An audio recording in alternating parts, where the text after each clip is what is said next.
por qué hablamos en este momento, hoy, de este mito, ¿verdad?, de este libro de instrucciones, de este libro secreto que solo conocen ahora mismo, Santiago, 5 personas en el mundo. Efectivamente, los 5 presidentes vivos que quedan de los Estados Unidos: Barack Obama, Bill Clinton, Jimmy Carter y los Bush, padre e hijo.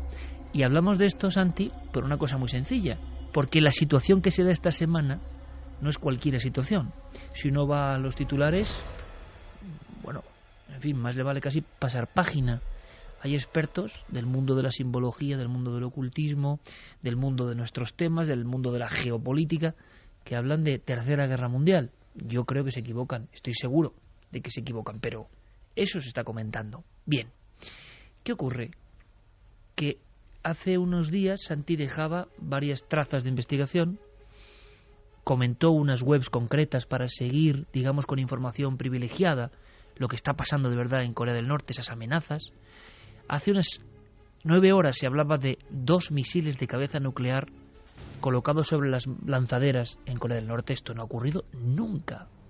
Es una amenaza mundial que nunca ha ocurrido. Por eso nos ha parecido perfecto, espero que a vosotros también, sacarnos de la manga esta historia de ese libro donde el presidente tiene que saber cómo actuar si esto en estas mismas horas va un poco más allá. En un minuto, Santi, antes de hablar del libro, situación actual. Pues la situación, dábamos unas trazas, como muy bien has dicho en el programa anterior, para tranquilizar a la gente y que hubiese las posibilidades reales de que hubiese conflicto, y lo cierto es que hemos conseguido casi lo contrario, porque esos 2 síntomas tranquilizadores han desaparecido de repente. ¿Puedo recordarlo? Por un lado, recomendábamos consultar la página web de las fuerzas norteamericanas en Corea, usfk.mil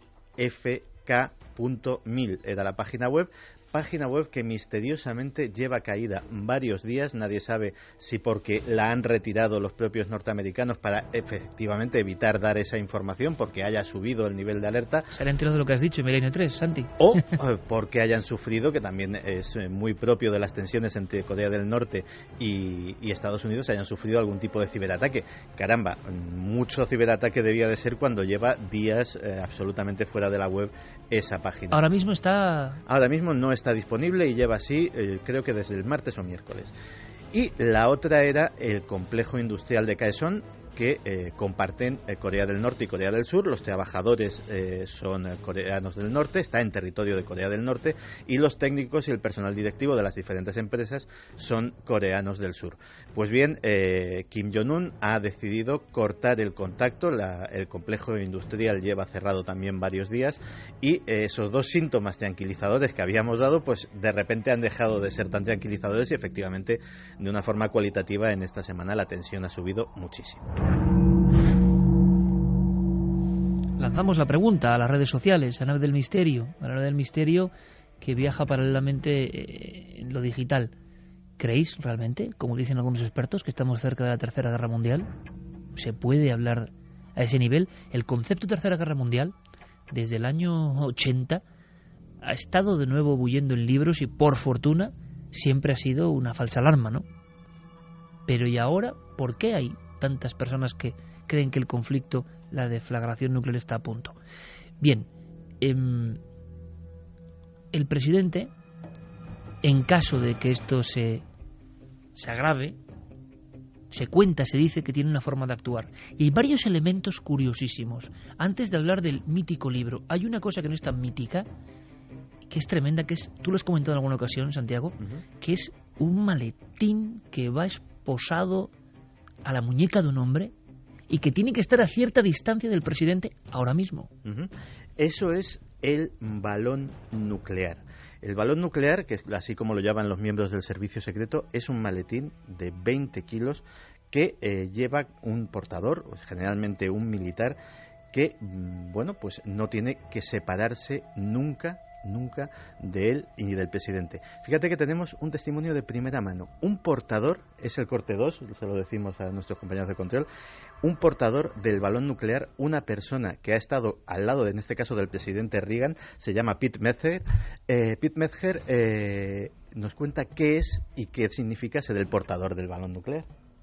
Se ve en todas las imágenes. Es un maletín negro como el que llevan los médicos, que contenía, como yo decía, un bocadillo de atún y una revista Playboy. Lo que hay dentro es alto secreto, pero sirve para que el presidente, como comandante en jefe, se conecte con el Centro Nacional de Mando Militar y con los comandantes de las fuerzas que deban responder para iniciar una acción nuclear.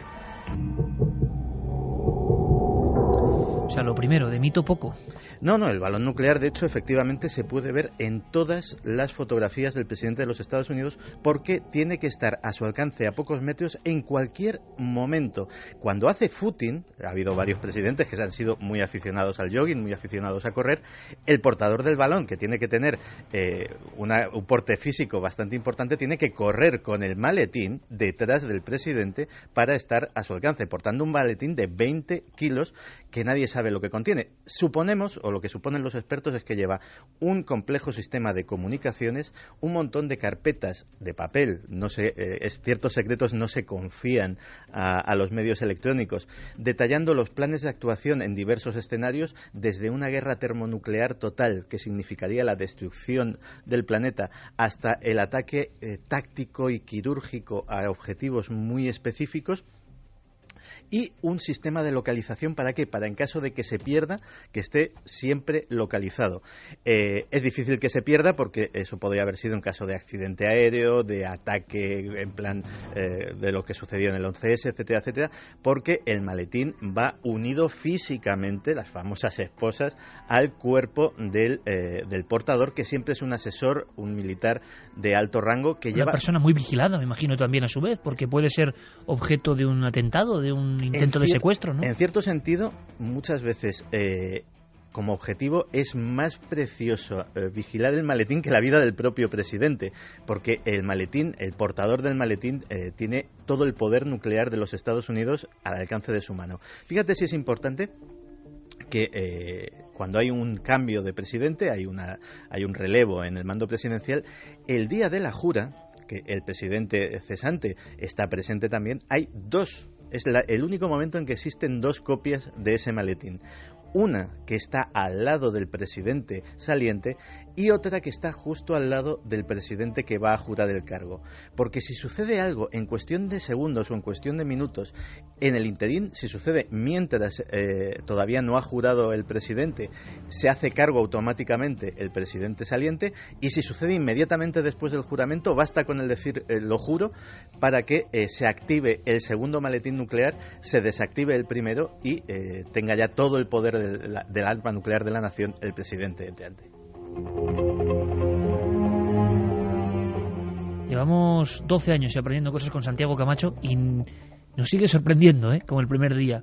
Perdona, Iker, que esto es interesantísimo. Hay una excepción que también en el cine y en la literatura de suspense ha dado mucho juego. No todas las armas nucleares están al alcance del presidente con ese maletín. Hay una excepción que son los submarinos nucleares. Los capitanes de los submarinos nucleares pueden disparar a discreción. ¿Por qué? Porque muchas veces, debido a los temas de su navegación submarina, de que muchas veces están debajo del casquete polar, a grandes profundidades, no se puede comunicar con ellos. Entonces, si reciben la orden de que ataquen o reciben noticias de que Estados Unidos está en peligro o está siendo atacado, ellos tienen capacidad discrecional, sin contar con el presidente, porque puede que el presidente ya haya muerto, puede que las comunicaciones se hayan interrumpido, para activar el arsenal nuclear de su submarino. A Santiago le preguntaremos su opinión personal sobre el momento actual de conflicto, que no lo ha habido nunca desde la crisis de los misiles de 1962.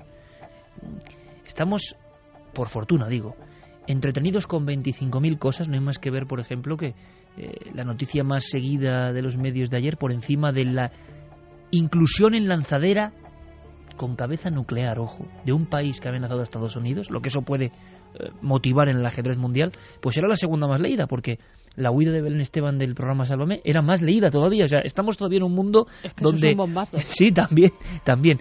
Quiere decir esto que todavía estamos en un mundo que, con tanta sobredosis de información y de frivolidad en ocasiones, no se da cuenta de lo que está pasando de verdad. Y lo que está pasando de verdad tiene mucho misterio. Por eso necesitamos, de forma especial, vuestras opiniones, vuestras sentencias en ocasiones, vuestras reflexiones también filosóficas a través de la red. Y le preguntaremos al final del dossier a Santiago Camacho su opinión sobre lo que está ocurriendo ahora mismo. Pero claro, con lo que ha contado ya entendemos una cosa, una foto instantánea en la cabeza, una Polaroid. Toda esa tensión de la Guerra Fría que nos decían que se había alejado ya del mundo, no es así. El maletín es seguido. Me imagino a Obama durmiendo, o a Obama en el aseo.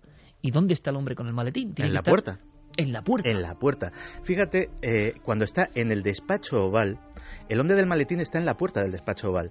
Pero los agentes del servicio secreto, incluso en las reuniones más privadas, reuniones con jefes de Estado extranjeros, con su propio gabinete, cosas que no debe de saber ni el propio servicio secreto, los agentes del servicio secreto en la puerta del despacho oval tienen una mirilla a la que se asoman cada X segundos para ver que todo va bien y el presidente no corre peligro.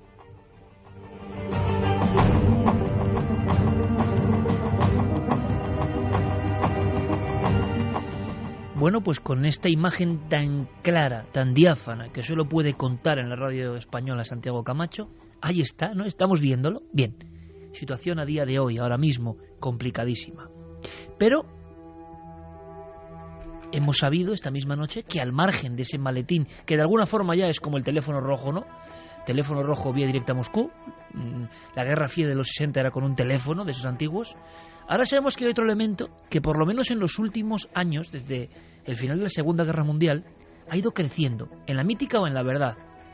Ese libro de instrucciones, junto al maletín que se pasan como un legado los presidentes de la nación más poderosa de la Tierra, hay un libro, ¿o qué exactamente? Porque Santiago ha dicho una cosa interesantísima, y es que ante la amenaza de una posible guerra o incluso catástrofe de ámbito solar o cósmico que afectase especialmente a los equipos informáticos donde está toda nuestra vida, se ha hablado de, y es un bonito tema o terrible tema, apocalipsis digital.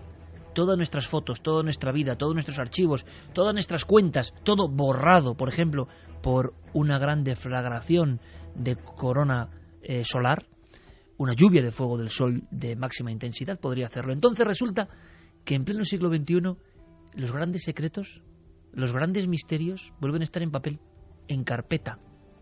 Tienen otras debilidades y peligros, pero digamos que evitan ese ataque un poco invisible contra el código digital. Entonces, ¿cómo es el libro? ¿Será un libro realmente? ¿Un libro donde el presidente escribe algo? ¿Donde está todo escrito? ¿Donde hay misterios? ¿Es un sobre? ¿Es un dossier? ¿Es un CD? ¿Es un pendrive? ¿Está en alguna nube secreta y paralela, Santiago? Pues se cuenta, y los que vieron aquella escena juran que es así, que cuando Barack Obama llegó a la Casa Blanca por primera vez el 20 de enero de 2009 y entró para tomar posesión de ese mítico despacho oval, en el escritorio del despacho oval había solamente un sobre abultado de color sepia, un sobre con un POSIT normal, de los que tenemos todos en las oficinas, que había escrito George Bush a mano con un rotulador un número, 44, haciendo referencia a que el destinatario era el 44 presidente de los Estados Unidos. Nadie sabe qué contenía el sobre. Nadie sabe si era un libro físicamente, nadie sabe si, como probablemente sea, es un conjunto, una recopilación de documentos que solamente el presidente y su jefe de gabinete seleccionan para que el presidente de los Estados Unidos sepa lo que solo él puede saber, y automáticamente después el presidente recibe al posiblemente personaje más importante en cuanto a ponerle al día de cosas después de él, que es el director de la CIA. Tenemos el testimonio de Michael Hayden, que fue el director de la CIA que dio cuentas a Obama de qué era lo que necesitaba saber. Y es un testimonio increíble, es el corte número 1. Yo creo que hay motivo para alarmarse por una razón muy simple.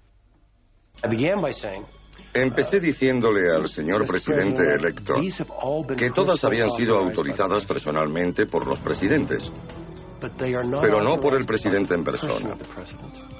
Son autorizadas por la oficina del presidente.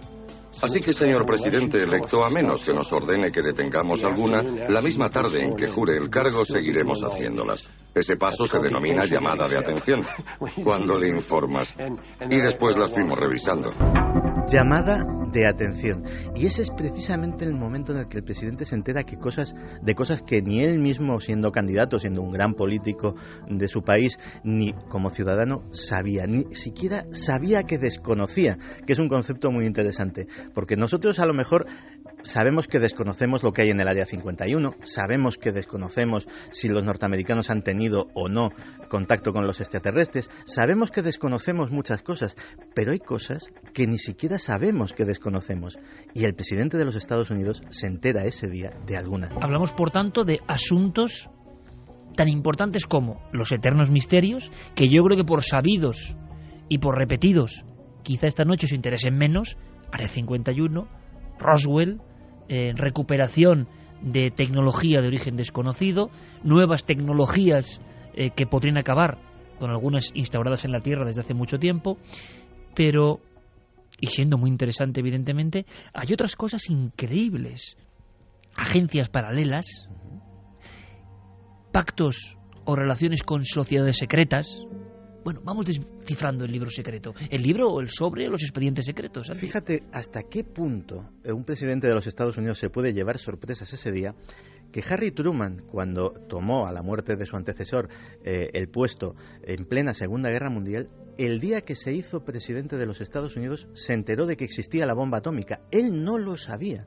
Él, siendo el vicepresidente, desconocía ese secreto, ese arma secreta que el ejército ponía en ese momento a su disposición. O sea que el presidente, cuando de alguna forma toma el cargo, no ese cargo público que vemos en esa ceremonia bastante austera, por otro lado, muy a la americana, muy normal, sino cuando llega a leerlo, imaginamos en el despacho o a las olas, el contenido de ese libro sobre, es cuando él mismo, imagino, con los ojos como platos, se da cuenta de cosas que son inconcebibles y que solo se transmiten entre ellos. Por lo tanto, grandes cartas del mundo nuestro del misterio también pueden estar ahí escondidas, ¿no? Por supuesto. Y algunos secretos de un edificio emblemático. Hace unas semanas hablábamos en nuestro programa de televisión, hablábamos en Cuarto Milenio, de los fantasmas de la Casa Blanca. Hablábamos de Lincoln, hablábamos de la historia apasionante que tiene ese edificio. Pues ese edificio tiene también un manual de instrucciones que seguramente esté en una carpeta en ese sobre, porque no es un edificio cualquiera. Por ejemplo, hay que saber dónde está el refugio atómico, qué capacidades tiene, qué se puede hacer desde él. Michael Bond, asesor de Reagan, nos habla de ese refugio atómico. Está en el sótano del ala este. Es un antiguo refugio antiaéreo de la Segunda Guerra Mundial, con una puerta muy grande y pesada. Está lleno de literas y latas de comida y de agua y todo eso. Cheney, Condoleezza Rice y algunas otras personas pasaron la tormenta del 11S en el PEOC. 1:58, Milenio 3, estamos todos indagando en el libro quizá más secreto de la historia, o uno de los más secretos. Se habla de esas horas perdidas, de esa abducción, entre comillas, de los principales protagonistas del gobierno Bush en las horas de mayor tensión hasta ahora, comparables de alguna forma, a otro nivel, aquello era un ataque dentro del territorio americano, del 11 de septiembre del 2001. Pues sí, además sucedió en un entorno que era la peor de las pesadillas para una crisis de esas en el ámbito de la Casa Blanca, que era que pillase al presidente fuera de la Casa Blanca. ¿Por qué? Porque aparte de ese refugio atómico, de esa sala absolutamente segura, capaz de aguantar un impacto directo de un arma nuclear y que sus habitantes queden resguardados durante años, aparte de eso, en el otro ala del edificio, también en un subterráneo, está el cerebro, el corazón de la defensa estratégica estadounidense, lo que se llama la sala de situación. El mismo Michael Bond nos cuenta en qué consiste. La mayoría piensa que la sala de crisis es una sala de reuniones, pero en realidad es el centro de inteligencia del presidente. La montó el presidente John Kennedy en 1961 para poder averiguar lo que sabía el resto del gobierno en cada momento. Los presidentes anteriores eran rehenes del Departamento de Estado, del de Defensa o del de Inteligencia para la información. Él comprendió durante la crisis de los misiles con Cuba que no podía dirigir el gobierno a menos que tuviera un acceso más rápido a la información en la Casa Blanca. De inmediato vuestros mensajes. La primera tanda. la primera marea, digamos, de opiniones y reflexiones que seguro que son interesantes, porque esto está pasando. Es importante, está pasando ahora mismo en ese mundo paralelo, por desgracia, de la confrontación entre naciones, entre países, y las amenazas y la propaganda y contrapropaganda. Pero, Santiago, incluso en esos documentos, en ese libro secreto de los presidentes, se llega a hablar de secretos, bueno, yo creo que a veces inconcebibles, como agencias paralelas que trabajan, que precisamente parece que están en otra dimensión, que nadie conoce, que oficialmente no existen, que si a algún miembro del gobierno le preguntan, eso ni siquiera es materia para responder, es una tontería, y llevan 10, 20, 30 años trabajando, programando, construyendo ingenios. Pues sí, de hecho hay una cosa que muy poca gente conoce, que es lo que se llama el presupuesto negro. El presupuesto negro son 50.000 millones de dólares. O sea, pensemos en las cifras, pues, por ejemplo, del rescate a nuestros bancos, del rescate a Grecia, etcétera, etcétera, y vemos que es una cifra abultadísima. 50.000 millones de dólares que nadie sabe a qué se dedican. Están presupuestados, es decir, aparecen en los presupuestos, pero en vez de poner Ministerio de tal cosa, Departamento de Defensa, pone un nombre en clave. Operación Pescado Frito, Operación... Siempre estos nombres así como extraños, que nadie sabe qué hay detrás de ellos. Pues detrás de ellos pueden haber cosas como muy bien has dicho, agencias secretas, agencias como la NASA, como la CIA, como la Agencia Nacional de Seguridad, pero que tengan otras funciones y que nadie sabe que existen. Puede parecer muy fantasioso esto que estamos contando, pero ya ha sucedido en el pasado. Trevor Paglen es un periodista muy versado en temas de Washington, en temas de la presidencia estadounidense, y nos cuenta uno de estos precedentes, posiblemente el más impresionante de todos. Todos hemos oído hablar de la NASA, pues resulta que hay otra agencia espacial que se llama Oficina Nacional de Reconocimiento. Se fundó a principios de la década de los 60 y su existencia no se hizo pública hasta 1992. Durante más de 30 años, Estados Unidos tuvo una agencia espacial secreta cuya mera existencia era secreta. Hay una clase de satélites descendientes de algo llamado Keyhole, que son básicamente satélites de reconocimiento fotográfico, cámaras gigantes que hacen fotos de la superficie. Hay otra clase de satélites de reconocimiento óptico que se llama sistema Onyx. Lo que hace este sistema es lo que se llama radar de apertura sintética. Envía rayos de radar a la superficie de la Tierra y lo recupera para crear mapas e imágenes, lo que permite ver a través de las nubes, ver bajo la superficie y ver por la noche. De hecho, el personal militar asignado al programa Onyx lleva insignias que dice: "La noche es nuestra". La noche es nuestra, ese es el lema. Hay otro epígrafe o otro titular dentro de esos dosieres, carpetas o libro, que es como para pronunciar con mucha reverencia, incluso con cierto temor casi sagrado: Plan del juicio final.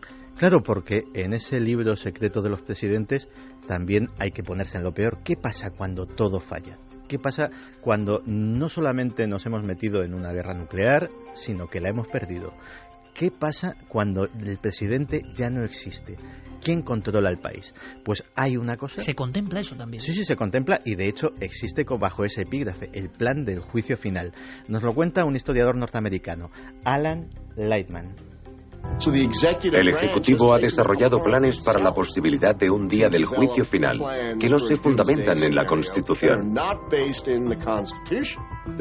Son planes para que el gobierno y el país sigan funcionando bajo la ley marcial. Son extraconstitucionales, porque en la Constitución y las leyes de Estados Unidos no se dice nada que determine qué podría pasar en ese supuesto del día del juicio final. Imagino que oficialmente, Santiago, muchas personas dirán que esto es inconcebible, que esto no existe, que estos son mitos, como los mismos mitos, Área 51, Roswell, muerte de JFK, verdadero motivo, sociedades secretas detrás de la muerte de Lincoln, masonería en el poder, todo eso que igual está dentro del libro, ¿no? Pero se seguirá acusando de cara afuera de que esto es inconcebible, una tontería, una fiebre, ¿no?, por los misterios que no tienen sentido. Bueno, pues curiosamente todo lo que hemos estado tratando hasta ahora, esta noche, son cosas que existen, comprobadas, certificadas, reconocidas por el propio gobierno estadounidense. Es la parte que, digamos, sabemos que no sabemos que está ahí dentro de ese libro secreto de los presidentes. El grueso está la parte que tanto el próximo candidato como nosotros no conocemos. Él, afortunadamente, lo conocerá el día que tome posesión. Y no sabemos lo que se encontrará. No sabemos si se encontrará con visitantes de otro planeta. No sabemos si cuando abra la carpeta que ponga Kennedy se llevará una sorpresa o se confirmará la versión oficial. No sabemos si habrá una cinta magnetofónica, una cinta de cassette con los 18 minutos perdidos de las conversaciones de Nixon en el caso Watergate. 18 minutos de un hombre que lo grababa absolutamente todo y que misteriosamente desaparecieron camino a los juzgados. ¿Desaparecieron como las cintas originales de la llegada del hombre a la luna?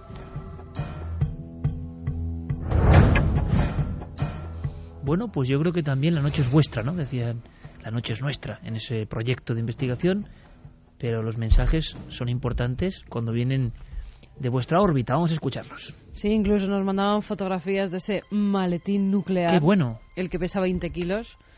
Que da bastante miedito, ¿eh? Sí, sí. Está un poco viejo, ya lo podían cambiar. En fin, vamos con vuestros mensajes. Marco Antonio Alvarado dice todo una bomba, pero no nuclear, sino una bomba de humo. Imaginaos que se estará moviendo en la sombra mientras nos tienen entretenidos y preocupados con un presidente coreano montado en una cabeza nuclear apuntando a la Casa Blanca. O sea, bomba de humo, todo lo que está pasando ahora mismo con Corea. Ahora le preguntaremos. Una imagen de cómic para que no veamos lo que de verdad están moviendo en la sombra. Un saludo, milenarios y tranquilos. No les interesa apretar ningún botón. Gonzalo... O sea, pero siempre la teoría es muy curiosa de que los americanos son los poderosos y los que tienen los secretos y los que manejan todo, vamos. Es curioso, yo no digo nada, pero es curioso. Gonzalo de Ramón dice, dudo mucho que se llegue a un ataque real. Mi opinión es que Corea del Norte no quiere más que conseguir una posición de fuerza de cara a negociar ayudas para su querido líder. Para que éste además pueda presumir frente a su pueblo que Occidente cedió ante su poder. El problema sería que a uno de esos soldados desplegados en su particular teatrillo se le vaya la mano con algo. Juan Antonio Sanz nos dice que vivió varios años en Corea del Sur. Lo que me quedó claro es que los surcoreanos sí se toman siempre en serio las amenazas de los norcoreanos. Hombre, están amenazas al lado, ¿no? Que siempre esconden una razón detrás. Necesidad de la cúpula de Corea del Norte, de afianzarse, de poder ante eventuales grietas en el régimen, o bien el reclamo de un nuevo estatus en Extremo Oriente para garantizar el suministro de alimentos y energía al norte. Mandamos, por cierto, un gran abrazo a nuestro amigo Juan Antonio Sanz, un grandísimo periodista y amigo de esta familia milenaria. David Contreras dice buenas noches a todos milenarios. Como siempre, interesantísimo tema. Recuerdo haber visto algo del libro secreto de los presidentes en la película de la búsqueda, cuando Nicolas Cage secuestra al presidente para preguntar por dicho libro. Cancela dice increíble que nuestra seguridad esté encerrada en un simple maletín. Lucía dice el águila con el rollo de papiro en la pata derecha, el símbolo del libro secreto del presidente. Francisco Míguez, la mirilla para vigilar presidentes le daría muchos problemas a Bill Clinton. Antonio Rubio dice, me pregunto y os pregunto, ¿ese libro secreto del presidente existe? Vamos a hacer una cosa. ¿Dónde tiene guardados todos los secretos? Hablando de Bill Clinton, tengo que decir que, bueno, luego os informaremos. Primero, Fermín, compañero, yo no sé si el tema de Internet va bien, dímelo con un gesto, va bien, ¿no? Bien, digo esto porque, y no es cuestión de conspiración ni que estemos sometidos a una especie de guerra en lo digital, pero como os decía antes, al mismo tiempo que nos llegaban datos alucinantes, ¿no?, del impacto en el mundo de Milenio 3 a través de la cadena SER, de ikerjimenez.com y de los muchísimos lugares donde ya se emite el programa, evidentemente, en este fenómeno que es Internet. Bueno, pues parece que en las últimas semanas, y de inmediato nosotros lanzamos la queja porque queremos que os llegue el programa nítido y como debe ser, a través del dispositivo móvil, de las tabletas, donde Milenio 3 también es líder mundial de difusión en castellano, el programa más descargado, pues resulta que era tanto, digamos, el tránsito de personas al mismo tiempo y la gran cantidad de personas también de Latinoamérica que se unen, ¿no? Y que parece que en las últimas semanas están uniendo de alguna forma exponencial casi. Bueno, pues eso produce cortes de alguna forma en el fluido de la línea, en la información. Es muy molesto para muchas personas que además ya han abandonado, yo lo entiendo, ¿no? Yo sé que Carmen, claro, vivo con ella, claro, es mi mujer, pero ha vuelto a la radio antigua y eso me encanta, ¿no? Nosotros tenemos no sé cuántos iPad, ordenadores, pero para escuchar la radio, esa radio antigua, entrañable, donde, por cierto, y me vais a permitir este lapsus, la radio se oye como estamos ahora aquí, sin ningún tipo de compresión y exactamente como se emite. Todavía por la radio la sensación es diferente, pero bueno, es cierto que imagino que hay un gran porcentaje de personas que ya sea a través de internet o con la aplicación de la cadena SER o de ikerjiménez.com y lo escuchan. Entonces eran cortes permanentes, se hacía casi imposible. Estamos haciendo con nuestro compañero Jeremy Martínez, con las personas de técnica, digamos, encargadas de todo esto en la cadena SER, un esfuerzo, y me cuentan que hoy parece que va la cosa bien. Si tenéis algún problema, nos lo comunicáis. Desde luego, estamos para serviros. El sonido va bien, pero en Facebook están todos los mensajes desbaratados, no siguen una línea de tiempo. Bueno, sí, eso lleva pasando también un tiempo y imagino que el pobre Guillermo León está enloquecido también con todo esto. Seguimos con mensajes. Vamos con más mensajes. José Ramón López dice: ¿cómo estará hoy ese famoso reloj que mide lo cerca que podemos estar de una guerra mundial o del fin del mundo? Perfecto para continuar. Se lo preguntaba yo a Santi en la redacción hace un tiempo y me dijo que es que se hace cada año, ¿no? Se actualiza anualmente. Creo que es en mayo. O sea que estaremos dentro de un mesecito, poco más o menos. Si pasa algo antes no nos enteramos de cómo está la cuestión. Digamos Tendría que ser mensual por lo menos, ¿no? Sí, la verdad es que se le ocurran poco los de la Asociación de Científicos Americanos. Escuchamos a Enrique de Vicente como ejemplo de las personas que llevan mucho tiempo pensando. Yo creo que se equivocan en este caso. Y el maestro y querido amigo Enrique lo va a entender. ¿Por qué lo digo? Porque es un deseo más que una certeza, ¿no? ¿Cómo demonios el ser humano se va a meter ahora en un conflicto nuclear donde nadie puede ganar realmente? O es muy difícil, ¿no? O se van a perder muchas vidas humanas. Esto es inconcebible. Pero ¿qué piensan ellos? ¿Lo escuchamos, Santi? Vamos a escucharlo porque Enrique nos da una visión, como siempre, heterodoxa, pero muy interesante. Yo creo que hay motivo para alarmarse por una razón muy simple. Vamos a ver, Corea es un país de zombies para mí y está dirigido por un individuo que para mí es un acomplejado y que trata de emular las grandes hazañas de los dos grandes líderes que fueron su padre y su abuelo. A mí no me extrañaría nada que algún acontecimiento externo, por ejemplo una gran tormenta solar o algún tipo de acontecimientos de estos que desequilibran no solamente los campos electromagnéticos de la Tierra, sino los campos electromagnéticos humanos, haga que a este hombre se le vaya la pinza, como se dice tranquilamente, y que haga una locura. Lo que yo creo es que lo que trata una vez más es de conseguir una respuesta por parte de Estados Unidos, por ejemplo, en forma de contribución económica, que es lo que ha hecho anteriormente, chantajearles. Un chantaje, eso es, digamos, la tesis más generalizada entre los analistas de todo el mundo. Sin embargo, Enrique tiene también un análisis muy fino sobre la postura de China en este asunto. Es el gran peligro aquí, ¿no? No, en realidad, fíjate que muchas veces desde Occidente vemos a China como el gran peligro, pero justo en este caso puede convertirse en todo lo contrario, en un factor equilibrante que pudiera parar, que pudiera frenar de una manera muy sutil, o a lo mejor no tan sutil, dependiendo de cómo escalasen las circunstancias, a su vecino coreano. Ya está anunciado por parte de China, con el que Corea tiene un tratado de mutua ayuda desde hace mucho tiempo, que están desplazándose tropas hasta la frontera con la intención de entrar a proteger las instalaciones nucleares coreanas, porque esas seguro, tendrían que ser en cualquier conflicto el objetivo prioritario del ataque norteamericano, con armas convencionales, pero eso podría desencadenar, en el peor de los casos, una contaminación comparada con la cual un lugar que tú conoces muy bien, Chernóbil, sería un juego de niños, y esa contaminación nuclear afectaría de forma inmediata a una parte de Rusia, que es la más próxima a Corea, muy poco poblada, pero a buena parte de China. Tropas chinas, no norteamericanas, invadiendo primero pacíficamente para proteger esas instalaciones nucleares Corea del Norte y luego, quién sabe, si incluso deponiendo a un régimen que empieza a ser peligroso hasta para sus propios aliados. Es una posibilidad. Pero aquí estamos hablando de teorías racionales llevadas a un régimen, llevadas a un culto al líder que no es en absoluto racional. ¿Sabes que Kim Jong-un y sus dos predecesores, su padre y su abuelo, estaban obsesionados con la numerología? Estaban obsesionados con un número concretamente. ¿Cuál? El 9. Había 8 chamanes en cada una de las provincias de Corea que se reunieron para al primer Kim Jong, digamos, decirle el futuro. Y una de ellas, la más importante, la de la región de Pyongyang, le dijo: tu destino y el de los que te sigan estará ligado al número 9. Pues Enrique, si sucede algo, tiene una teoría sobre en qué fechas deberíamos de mirar con más recelo. Y a ese respecto, yo planteo fechas bien concretas, conociendo un poquito el país. La fecha más importante es el 15 de este mes, que es cuando se cumple el aniversario del gran líder fundador de ese gran país lleno de hambrientos.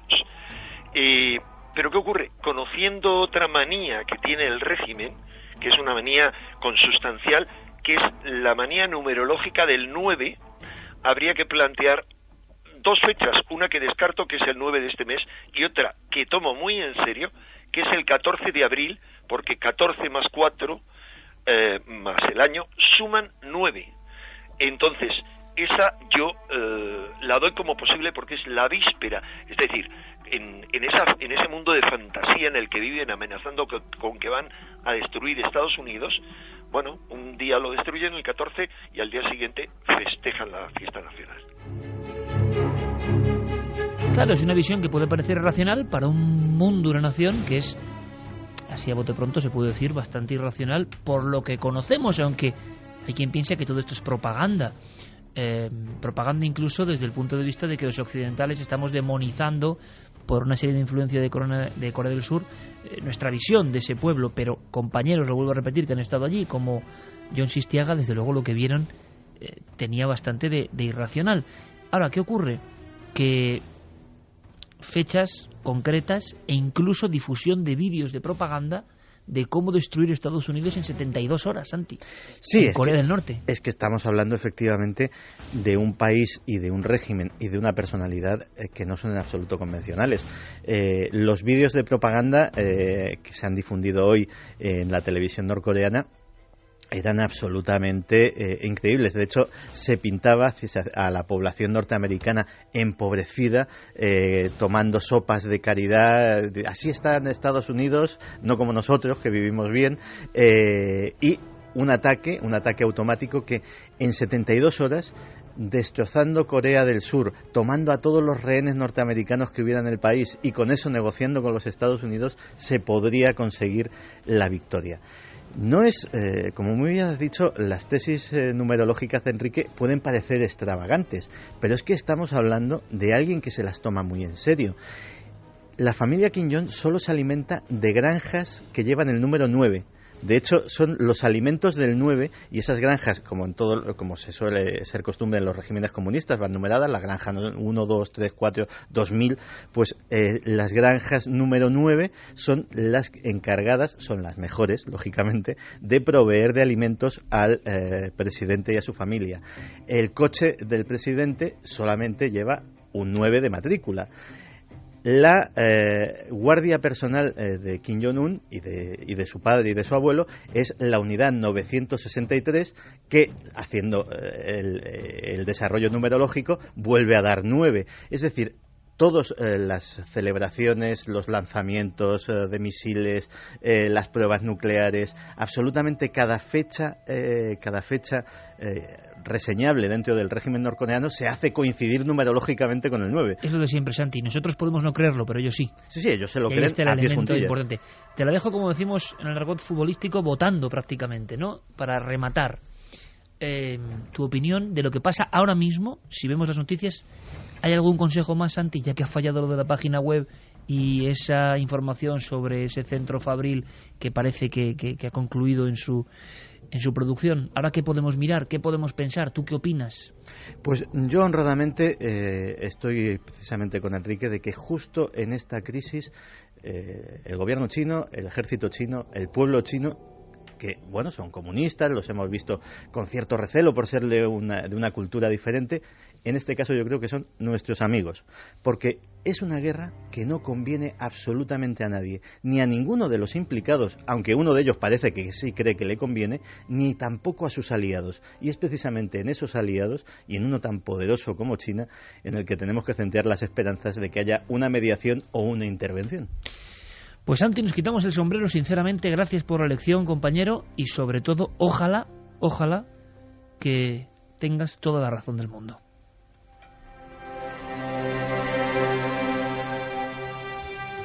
Y mientras tanto, ocurren otras muchas cosas. Siguiente ráfaga, aunque sea muy breve, Carmen, de pensamientos, abuela pluma, sobre esta cuestión que parecía ya anacrónica, ¿no? Después de la Guerra Fría, después de la caída del muro de Berlín, después de que el mundo de alguna forma perdiese su tensión permanente entre dos formas de mirar la realidad, encontrarnos con una tensión con misiles, cabezas nucleares, lanzamiento, amenazas. Esto sonaba increíble ya. Esto quedaba fuera de los libros de texto, ¿no? ¿Qué opináis? Pues mira, Raúl Palma nos dice, hablando de los presidentes de los Estados Unidos y su primera reunión con la CIA, me acuerdo que Barack Obama era todo sonrisas hasta aquella tarde que tuvo el briefing con la CIA para ponerle al corriente de todo. Se puede ver en una entrevista posterior que dio Barack Obama cómo esa sonrisa había desaparecido por completo. Lo que daría por saber lo que se dijo en esa reunión. Jeremías dice, la Tercera Guerra Mundial será por el agua o el coltán.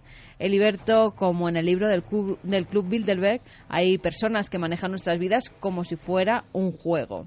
Jorge Berrocal son fanáticos acólitos desinformados de una cúpula de poder con delirios de grandeza. Corea del Norte es impredecible para todos. Sí, pero ojo, el Club Bilderberg y muchísimo antes del Club Bilderberg, o sea, desde el principio de la historia, los dirigentes han jugado con la humanidad y con las guerras. Ellos no iban a batallar, mandaban a los jóvenes a matarse por banderas de no sé qué, y eso ha ocurrido siempre, no ahora. Sombra Norceste dice, y yo me pregunto, ¿los presidentes que dejan el cargo no corren peligro de que filtren esa información de alguna forma? Interesante pregunta, Santi. Pues en el caso de los presidentes de los Estados Unidos, es que el hecho de ser presidente ya te marca de por vida. Tienes escolta del servicio secreto para siempre.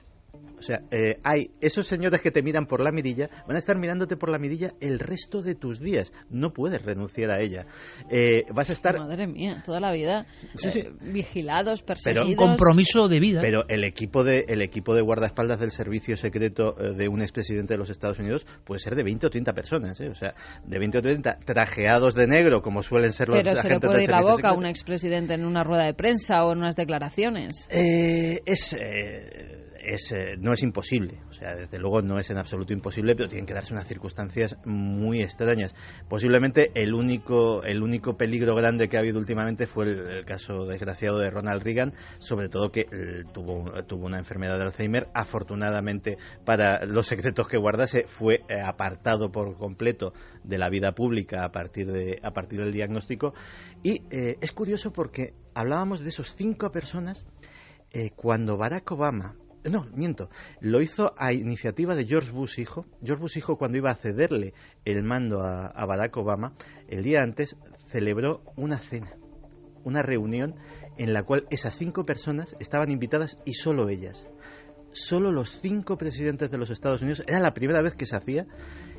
Los 4 salientes y el que iba a entrar al día siguiente se reunieron. Era como si esos 4 le fueran a decir lo que le esperaba, le fueran a avisar, le fueran a dar el testigo de ese libro secreto. ¿Y qué sabrán esos 5 invitados a la cena?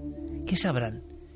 ¿Con qué podrían deslumbrarnos a nosotros que somos pobres mortales que seguimos preguntándonos 1000 cosas? Hay 5 personas, quizá otras en el mundo, que saben grandes verdades que siguen siendo lejanas y que algunas nos las disfrazan de mitos, ¿no? Para que no preguntemos, para que no sigamos insistiendo, y quizá algunas son verdad. Santi, Bill Clinton, creo, precisamente Bill Clinton, que preguntó de inmediato por algunas cosas. Sí.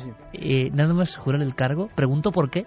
Bill Clinton, es curiosísimo, Bill Clinton, según llegó, ni libro secreto ni nada. O sea, preguntó, ¿quién mató a Kennedy? ¿Tenemos extraterrestres? ¿Es verdad lo del Área 51? Y de hecho ha sido el único presidente estadounidense que ha hecho una investigación oficial sobre el Área 51. ¿Qué sucedió? que por razones e intereses de seguridad nacional los resultados de la investigación oficial nunca se supieron y quedaron declarados secretos. Nos lo temíamos, ¿no? Mientras tanto... pregunto por cuántas becarias iba a tener, ¿no? Mientras tanto, en el Pregunto mundo... por dónde estaba el punto ciego de la mirilla, ¿dónde no se ve? Mientras tanto, en este mundo que sigue con sus conflictos tremendos, no está mal descongestionar un poco, ¿verdad? Los científicos, observando por una mirilla muchísimo más amplia, se dan cuenta de que no conocemos nada y que, por ejemplo, cuestiones como la antimateria, la energía oscura, siguen desarrollando elementos y además muy cercanos. La última noticia que nos cuenta Carlos Cala es sorprendente de verdad. Es un hallazgo planetario. El cosmos no sabe de Corea del Norte ni de Estados Unidos. Resulta que aquí al lado, en la siguiente manzana cósmica, casi pegando a nuestra piel, empieza a haber elementos, huellas de ese mito de la antimateria. Nuevas investigaciones del CERN han sacado a la luz un inesperado hallazgo, una gran cantidad de partículas que podrían ser antimateria de alta energía rodeando el planeta Tierra. Este descubrimiento ha sido posible gracias al detector AMS que se instaló en mayo de 2011 a bordo de la Estación Espacial Internacional a 350 kilómetros de altura y cuya misión era la de encontrar antimateria y materia oscura. Lo que los científicos no esperaban es que dichas partículas se encontraran alrededor de nuestro propio planeta. Según Samuel Ting, uno de los investigadores que trabajó en la creación del instrumento durante 18 años, podríamos encontrarnos ante un nuevo fenómeno de la física. Por el momento, los resultados se publicarán en la revista Physical Review Letters y, según algunos miembros del proyecto, estos podrían suponer parte de la respuesta a una de las grandes preguntas de la ciencia: ¿de qué está hecha la materia oscura? Pues uno sigue siendo más ignorante que el día anterior. Si sigue preguntándose cosas, no hay otro camino, el de la ignorancia suprema. Pero, eso sí, porque se pregunta uno cosas, si no, uno incluso tiene certezas, ¿verdad?, de creer saber la verdad que casi nunca existe, no es completa. Energía oscura, materia oscura, antimateria, todo eso se va fraguando en el universo y los científicos lo observan casi a tiempo real. A tiempo real, por cierto, hay una novedad importante. Os hablábamos de un programa que vamos a hacer de forma especial, todo este equipo. Yo creo que nos lo vamos a pasar muy bien. Nos lo estamos pasando muy bien, ¿verdad, Santi? Sí. ¿Verdad, Carmen? ¿Verdad, sí, Javi? En lo que es la preparación, ¿no? O sea, elaborando el programa. Venga, cuéntanos, en un minuto, ¿qué se va a encontrar nuestro público, si quiere, y otro público diferente? No en 4, sino en Telecinco. Ojo, el martes, sobre las 10 de la noche y durante toda la noche hasta altas horas de la madrugada. Pues sí, vamos a estar en esa cadena. Nos trasladamos por una noche a Telecinco el próximo martes, gracias al estreno de la serie del Don de Alba, que yo ya he visto el capítulo y me ha parecido que está muy bien. Yo no lo he visto, pero me ha sorprendido porque te ha gustado. Me ha parecido que está muy bien, sí. Y tú, si no te gusta, lo dices, pero clarísimo. Si no me gusta, lo digo, sí, yo soy muy sincera en y además, siendo serie española, tenías tus dudas, claro. Tenía muchas dudas, y más siendo una adaptación española a Entre Fantasmas.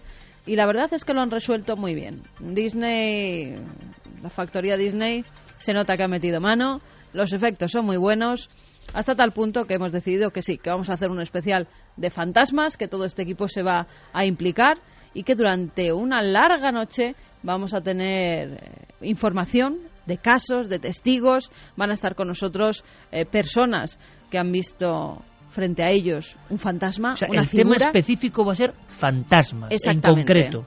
Mucha gente nos pregunta y nos estaban preguntando, ¿pero cuándo vais a hacer algo de apariciones de fantasmas? Bueno, pues el martes en Telecinco a partir de las 10 de la noche vais a tener horas y horas de fantasmas. Lo que nos pedíais, ahí lo vais a tener. Pues yo creo que va a ser muy interesante y todo este equipo está vinculado a esa historia. Y será un experimento y lo único que nos importa... Tú vas a hablar mucho y que es no, que vas a contarnos cositas. Yo hablar mucho, eso no va conmigo. No, ¿qué va? Bueno, espero que lo disfrutéis todo este equipo. Pero va a ser interesante porque por primera vez también vamos a ver lo que opinas tú y lo que nos cuentas tú de algunos casos de fantasmas. Sí, bueno, yo doy no mi opinión muchas veces, presentando. ¿no?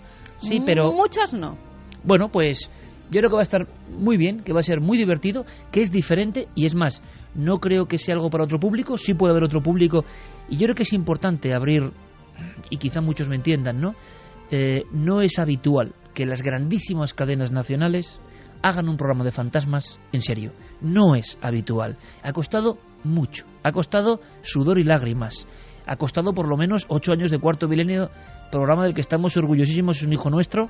Y creo que por lo menos hemos intentado pues con nuestra honestidad, con nuestra forma de ver las cosas, no reírnos jamás del amplísimo abanico del misterio. Que las grandísimas cadenas, que hay 3 realmente grandísimas, apuesten por esto con seriedad. Oye, nosotros tenemos que acudir al reto, a pecho descubierto y sin red, este equipo al completo, y pasarlo muy bien y que lo paséis muy bien.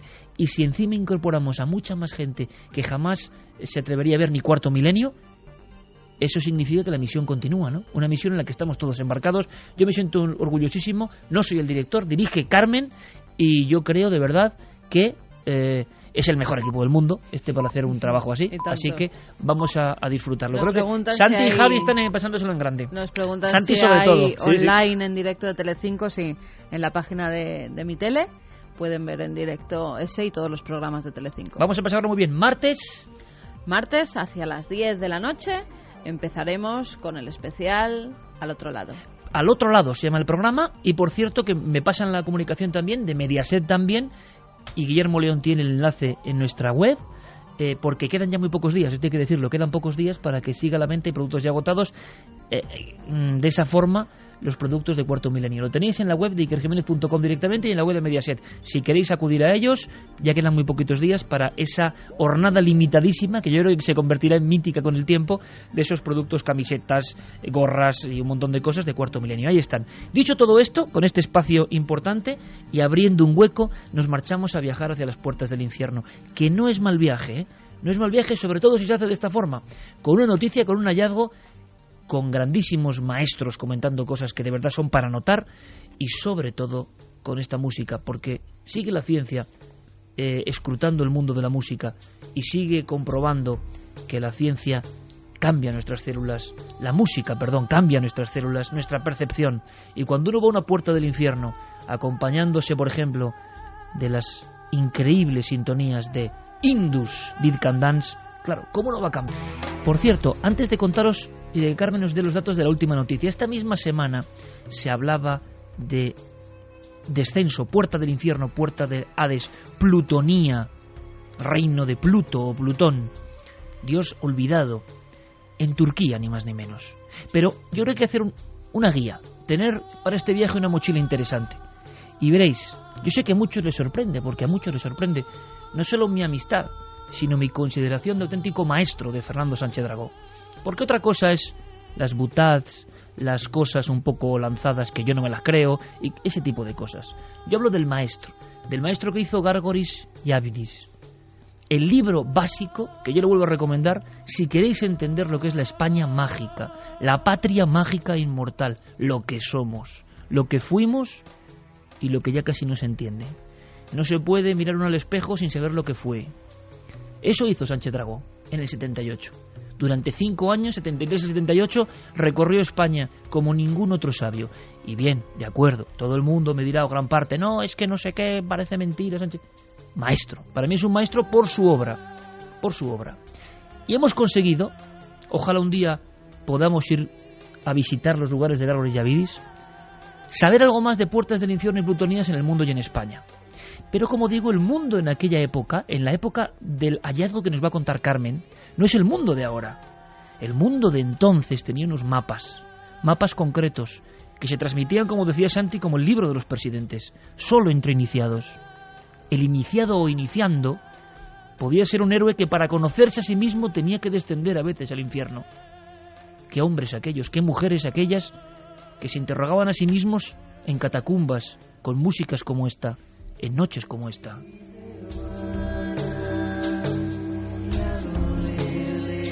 Y no nos extraña que viesen cosas y se presentasen y manifestasen cosas, no por alucinar, ojo, qué fácil es decir eso, sino porque tenían el cerebro todavía dispuesto para encontrarse con eso que ya está tapiado en nosotros. ¿Cuál era el equipaje de esa gente mágica? ¿Cómo era el mundo en la época en que se descubrieron las primeras puertas del infierno? Hay que tener en cuenta que esto responde a una concepción del cosmos que estaría articulada sobre 3 esferas concéntricas. El macrocosmos, que es lo que nos envuelve, lo que está por encima de nosotros, el micromundo, o el planeta Tierra en el que nosotros vivimos, y el inframundo, al que nosotros envolveríamos con el planeta Tierra. Entonces, desde las épocas más remotas de la historia, se cree que el hombre que quiere saber quién es, conocerse a sí mismo y por lo tanto averiguar cuál es su destino, cuál es su futuro, porque cuando te conoces a ti mismo, sabes cuál es tu carácter, y el carácter, como dijo Platón, es el destino, tiene que bajar a los ínferos, tiene que bajar al inframundo, tiene que bajar a la tierra de los muertos, para allí averiguar quién es. Claro, ¿os imagináis a Lisa Gerrard cantando en los pozos subterráneos, en los lugares donde hubo estas apariciones, y transformada por completo? Teníamos un mapa de algunos de estos sitios de descenso, no solo al infierno en el lado negativo, sino al lugar donde el hombre se encontraba con su espectro, con su espejo, con su verdadero yo, con lo que no queremos ver en muchas ocasiones. ¿Qué ha pasado esta misma semana? Es alucinante hacer un clip con algo que ha pasado que los arqueólogos con su visión científica desentierran. No lo entienden muy bien, pero lo desentierran. Pues sí, que esta misma semana Francesco D'Andrea, que es profesor de Arqueología Clásica de la Universidad de Salerno, ha dado a conocer una de esas entradas al infierno. Ellos estaban por la zona haciendo excavaciones cuando se encontraron con una especie de templo que conducía a una mítica cueva que era conocida como la Puerta de Plutón. Allí hallan una escalera, un templo, unas columnas jónicas y además unas inscripciones que mencionaban Perséfone y Plutón. Estos eran los dioses del inframundo. Para los griegos y para los romanos el infierno existía físicamente, o sea, era el lugar donde cuando morías las almas físicamente empezaban a bajar, se metían dentro de la tierra y los conducían hasta el infierno. El geógrafo griego Estrabón dejó escrito que existían 3 Plutonion, así lo llamaban, y que todos ellos estaban además curiosamente cerca de cuevas o de lagos que por algo eran especiales, que tenían ciertas propiedades. Uno lo situaba en unas colinas entre las ciudades turcas de Aydin y Nisa, otro cerca del lago Averno, que se encuentra muy cerquita de Nápoles, y también en la ciudad de Hierápolis, que sería la actual Turquía, y es donde precisamente ahora se han encontrado esas ruinas. Pamukkale. Exactamente. A esta última le dedica un profundo estudio porque acude hasta ella, él visita físicamente esta entrada al inframundo, incluso dice que es un lugar lleno de misticismo, lo deja por escrito, pero que también hay mucha maldad, porque según escribe, y te relato sus palabras, ese espacio está lleno de un vapor denso y brumoso, por lo que apenas se puede ver el suelo. Cualquier animal que pasa a su interior encuentra una muerte instantánea.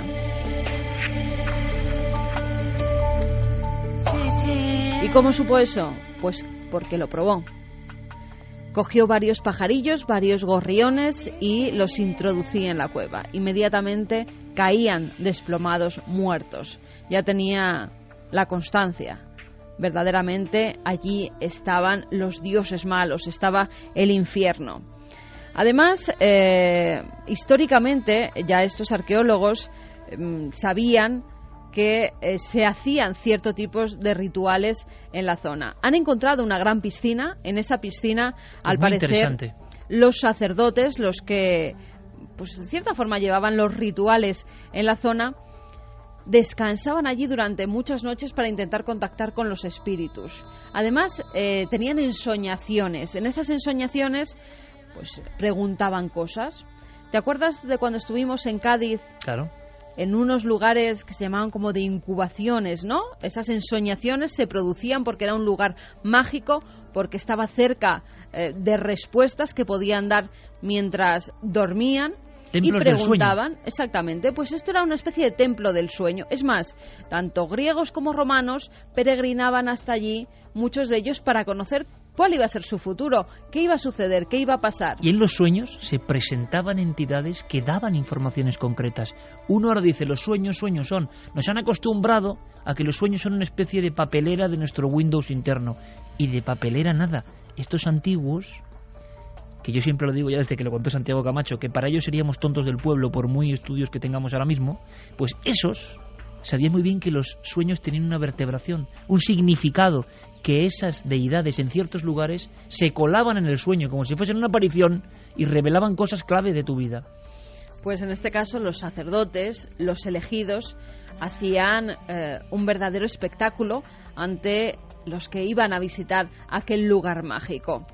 Ya de principio a todos los que iban, a todos los peregrinos, les daban un pajarillo para que ellos mismos comprobaran cómo ese animal moría, incluso solamente con acercarlo a la entrada de ese inframundo. Pero no solo eso, cogían un toro, lo metían dentro y enseguida el toro caía desplomado. Claro, tú imagínate para los peregrinos aquello lo que suponía, y más cuando esos sacerdotes tenían cierto poder divino. Eran unos espectáculos tremendos los que se realizaban allí, pero sobre todo lo que se intentaba era contactar con los dioses, con los espíritus de más allá y también con los dioses oscuros, porque a ellos iba a ir mucha gente de la que peregrinaba hasta el lugar. Sepamos algo más en concreto de Pamukkale, de alguien que conoce muy bien la zona, un arquitecto experto en levantar proyectos en arquitectura antigua, Carlos Sánchez Montañés. Conoce bien Pamukkale, se sabía que existía, muchas veces la leyenda indicaba un sitio y hasta el transcurrir de los siglos no se comprobó con los picos y las palas que lo que parecía leyenda, como el caso de la famosa Sibila de Cumas, que aquí contamos esta misma temporada, resulta que era verdad, que la gente no alucinaba y que no solo gases tóxicos, gases malignos generaban ciertos ambientes, sino que en esas pruebas extremas es como el iniciado de la masonería que se coloca en esa sala, ¿verdad, Santiago? Esa sala oscura, a veces se le da un cráneo, dicen los que saben de esto. La sala de meditación. La sala de meditación. Imaginadlo por un momento, creyendo en esto. Y mira la calavera que es la muerte y se pregunta quién es él. Y tiene un diálogo con su yo profundo. En esta vida en la que casi nada parece tener sentido, se encuentra el sentido en esos momentos clave. Bueno, pues imaginaos estos momentos clave con ritos como los ritos de Gnosos o los ritos de Eleusis, de los que no sabemos ya nada, por una cosa muy curiosa. Porque a pesar de que pasaron miles y miles y miles de personas durante siglos por los mismos lugares, casi todos guardaron el secreto, cosa que hoy sería imposible. Bien, Carlos Sánchez Montañés, como arquitecto, sabe algo más de Pamukkale. Toda ciudad romana que se precie tenía que tener un mundus patet, una puerta al inframundo. Y además, en el momento de la fundación, se hacía un ritual específico para los dioses del inframundo. Lo que ocurre es que en Hierápolis, que es un lugar, Hierápolis ya significa ciudad santa, ciudad sagrada, es un lugar que por su emplazamiento en la antigüedad, tanto en el mundo griego como en el mundo romano, tenía una importancia muy grande, porque es un lugar con unas fuerzas, digamos, telúricas del subsuelo muy poderosas, es un lugar donde todos los castillos hoy que se conocen turísticamente, los castillos de Pamukkale, que son los castillos de carbonato cálcico. Luego también hay lugares donde, allí mismo, donde hay una cierta reactividad. Por supuesto, la emanación de gases tóxicos, como puede ser el CO2, hace que todo sea realmente espectacular, es monumental y espectacular. Y por lo tanto alcanza una notoriedad en el mundo romano muy grande. Y por lo tanto podemos decir que se ha descubierto la puerta del inframundo de Plutón más importante y más conocida a principios de nuestra era, que es la que... Hablamos aquí de esa Sibila de Cumas y del lago Averno, muy cerca de allí. El lago Averno, el lago del infierno, ¿qué pasaba allí? Bueno, pues nos vamos con Fernando Sánchez Dragó. El lago del Averno está situado en la Campania, cerca de Cumas, en Nápoles, cerca también del Vesubio. Hay que tener en cuenta que muchas plutonías guardan relación con cráteres. En Averno sería el lago, en algunos casos, según algunos historiadores y geógrafos, una especie de golfo que ocuparía la boca de un antiguo cráter. La palabra Averno viene del griego, significa hornos. Hornos son pájaros, la ornitología, ¿no? Entonces era un lugar sin pájaros, ¿no? Porque los pájaros huían de esta boca de acceso al infierno. En el Averno, en el fondo del Averno, en el Hades, en la tierra de los muertos, se abría un abismo. Ese abismo recibía el nombre de Tártaro. Y allí habitaban los orcos, y de ahí procederían los ogros de los cuentos infantiles. De repente hemos trazado una línea desde un lugar físico y geográfico hasta nuestros días y nuestros miedos. Vayamos más allá. Sabíamos que en el lago Averno y en el lugar de la Sibila de Cumas se aparecían estos dioses, estas ánimas, se hacían ciertos ritos.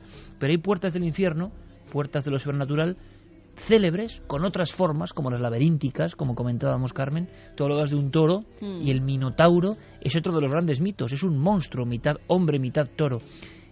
Por supuesto que no ha habido, que sepamos, yo ya no sé nada, pero hombres híbridos con toros.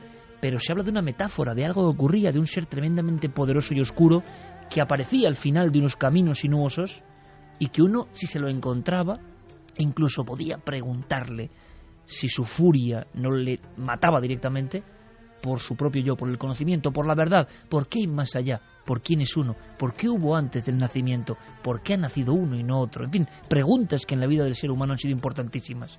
Vayamos a Cnosos, pero conozcamos también otro lugar sorprendente y que sé, Carmen, que a ti te gusta mucho por los misteriosos retratos de una naturalidad impresionante y desconocida en Egipto. De pronto en Egipto alguien empieza a pintar diferente del resto. Son los hallazgos y retratos de Al-Fayum. ¿Te acuerdas? Bueno, pues en esos dos lugares, puertas del infierno. La cueva del Minotauro, los palacios de Cnosos y Festos en Creta, es decir, los laberintos, representan precisamente eso, el laberinto de la vida. Para acceder al centro de esos laberintos, es decir, para acceder a la sabiduría depositada en la tierra de los muertos, pues hay que vencer a los monstruos que nos acechan al camino, concretamente en el caso de Creta, al Minotauro. En Egipto hay un laberinto, el primer laberinto del que tenemos noticias, que está en lo que los latinos llamaban el lago Moeris, que está situado a 80 o 90 kilómetros del Cairo, prácticamente, en fin, a una hora y media de coche, y allí está el laberinto que en árabe, en el antiguo Egipto, se llamaba el Fayum, y allí es donde las almas, después de la muerte de los portadores corpóreos de esas almas, aguardaban el juicio de Osiris, que con su balanza, colocando en un platillo de la balanza las buenas acciones cometidas y las malas acciones cometidas, decidiría el destino ultraterreno, el destino de ultratumba de esas almas. Yo se lo decía a Javier Pérez Campos como joven amigo, compañero, colega de andanzas, ¿no? Se lo decía porque, aparte que él tiene, yo se lo di, Gárgoles Yavidis, como un regalo, es como un libro secreto de los presidentes, ¿no? Para alguien que uno aprecia y que dices, aquí hay una sabiduría, cada uno que lo tome, que lo interprete y que el libro le hable de forma diferente en diferentes etapas de su vida, ¿no? Pero esto que está contando Dragó, esto es de un nivel hermético, esotérico, cultural y antropológico muy difícil de hilar. Él lo hizo en su día y nos lo recuerda. El Fayum, Carmen, ¿y tú cuando viste los retratos del Fayum? Me acuerdo perfectamente, decías, parece que ya no pintan el sarcófago, pintan un alma, que se representa como el alma en un espejo. Curiosamente, los habitantes de ese lugar. Claro, es que estaban pintando en madera ese rostro, lo que quedaría de el alma de ese difunto. Y además de una forma tan precisa, con esos ojos que parece que te siguen mirando. Es que esa es la clave. No era solo copiar, ¿no? No era copiar, era que esa persona que ese enterrado que estaba allí permaneciera en el más allá, que se notara todavía su alma en cierta forma, aunque plasmada ya en una madera. Y da la impresión de que ese ánima seguía allí, como decían los egipcios, ¿no? El Ba, el pájaro con cara del difunto que revolotea a veces sobre la tumba, porque todavía no es el momento de ascender a otras dimensiones o potencias, ese macrocosmos. Pero cuando uno ve, y podéis hacerlo hoy en día con un teclado, los retratos del Fayum, uno está viendo algo más que retratos. Miradlo durante unos segundos, miradlo si podéis con estas músicas, y veréis que algo vivo todavía parece asomar en pinturas de hace más de 3000 años. Qué extraño milagro de la óptica y del arte es ese. Todo es con la mirada ya ausente, como con la mirada en el más allá.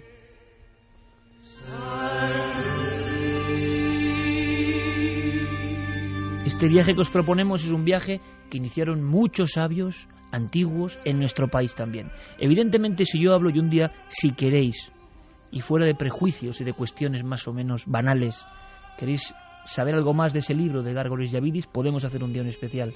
Es un viaje por la España mágica antes que nadie. Ha habido otras grandes guías como las de Atienza, hombre, y Menéndez Pidal y Marcelino, un montón de intelectuales, Menéndez Pelayo, pero con esta fuerza e interrelación de cosas, comprobándolos in situ y con un bagaje cultural de este nivel, no ha habido.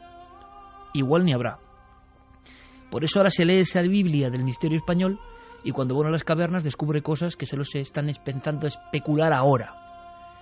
Dragó sabe que era una especie de, no sé si de trance o cualquier historia en la que se metería él vio cómo se le revelaba todo eso. ¿Qué hay en España? ¿Qué plutonía se podría destacar en España? ¿Cuáles son las puertas del infierno? Se ha hablado a nivel popular del Escorial y de otras. Más modernas, más manidas. Hay unas más antiguas.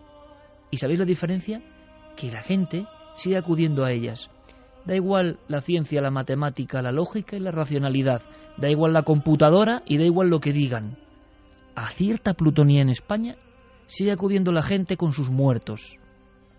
Como si algo les obligase a hacer un camino de conocimiento como hicieron los órficos, como hizo Parménides, como hacían los etruscos. Es como ese camino fortísimo dentro del alma que obliga a hacer un rito que uno casi ni entiende, pero algo le catapulta a seguir haciéndolo generación tras generación. No es solo una romería, no es una cosa pintoresca, aunque algunos solo vean esa capa superficial. Es algo mucho más potente. Es el alma en su peregrinación. ¿En qué lugar ocurre esto?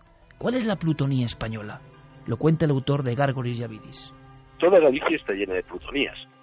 El viaje a Compostela es una reproducción del viaje al Finisterre que tenían que emprender los héroes iniciáticos del mundo antiguo para asistir en la costa del Finisterre, que no en balde se llama la costa de la muerte, al ocaso, al crepúsculo, al momento en el que el sol se escondía, y asistir al día siguiente a la resurrección del sol.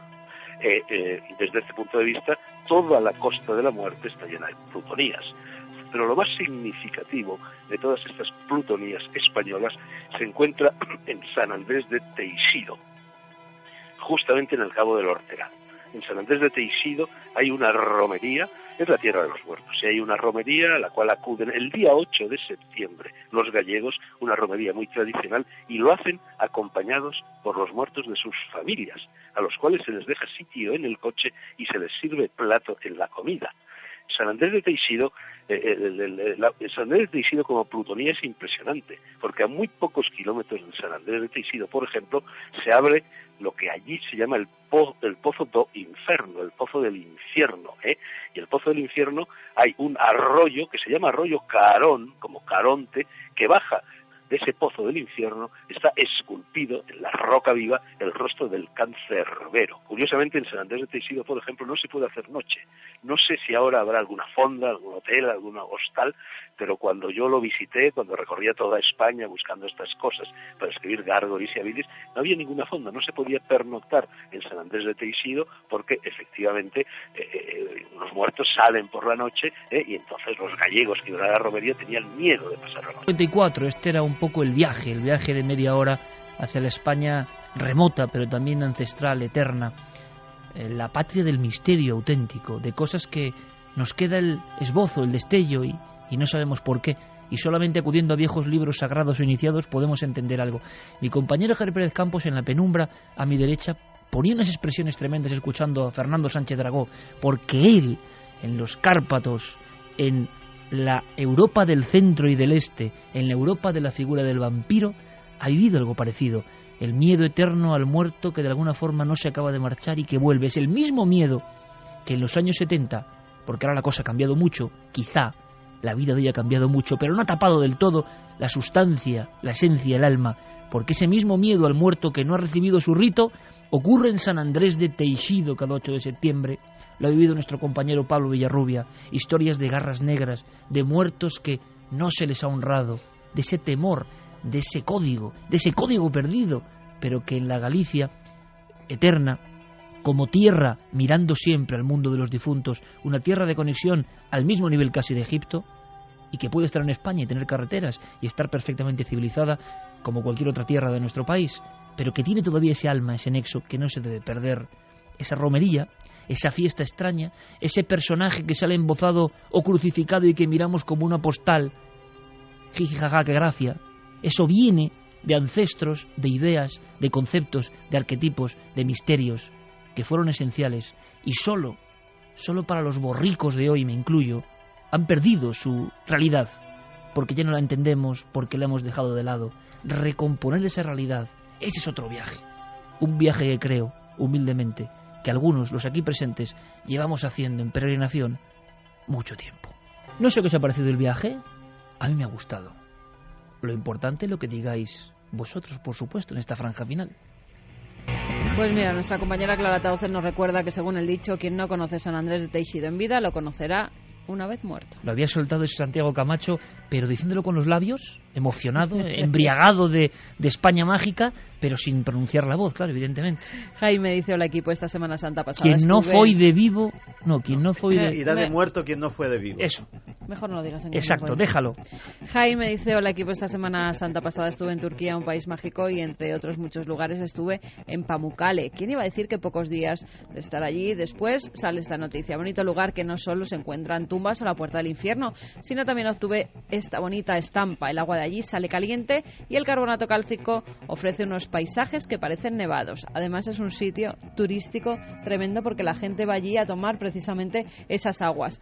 Pero es que, ¿sabéis cómo han encontrado esta cueva, esta boca del infierno?